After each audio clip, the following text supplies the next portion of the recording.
kakati influence approach yayo yandibadde top bottom nti banditandikidde waggulu mu bano ba investors mu ba importers ne ba distributors abaleeta ebintu ebyo okuva ebweru ne babiguza other trading business people.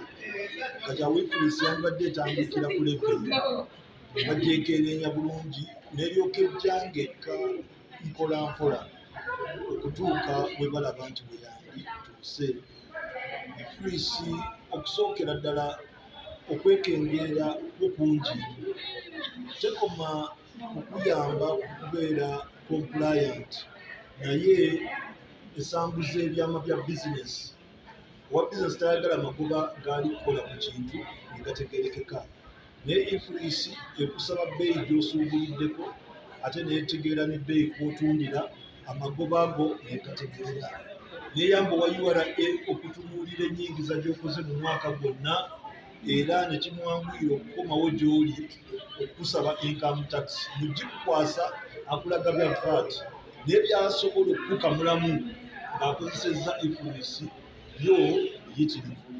So n'ebyama ebya bizinesi nabyo ne biba biyitirivu nti kyangu nnyo business person omulala okutegeera bw'osuubula ne bw'otunda ate bw'abitegeera competition wakati wammwe oba omuwadde magini y'amaanyi.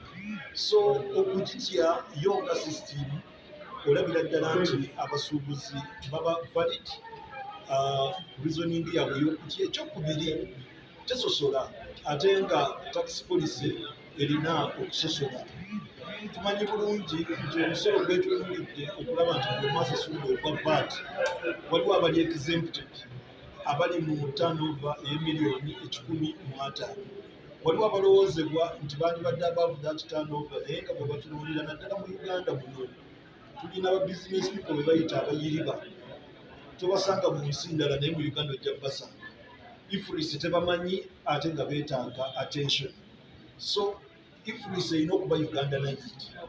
Era ekyo tunaaba okukikola kiba kyetaaga threshold eya VAT erinnye eve ku bukadde 15 oba eyingira obukadde 5 oba edda mu kawumbi.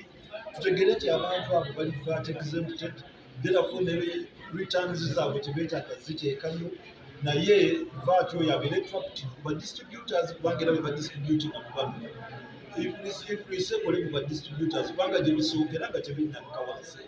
Obanga alembeka amazzi ku kalina n'ogamba nti alembese ku 10th floor n'agalinze ne gatuuka wansi ku ttaka n'alembekera awo ani asinga? Kale tugamba nti ne bw'ogakwatira eri waggulu kijja kuba kye kimu, kijja kusaavinga papasi nti VAT item eyo ojja kuba omufunye ng'ali naawe.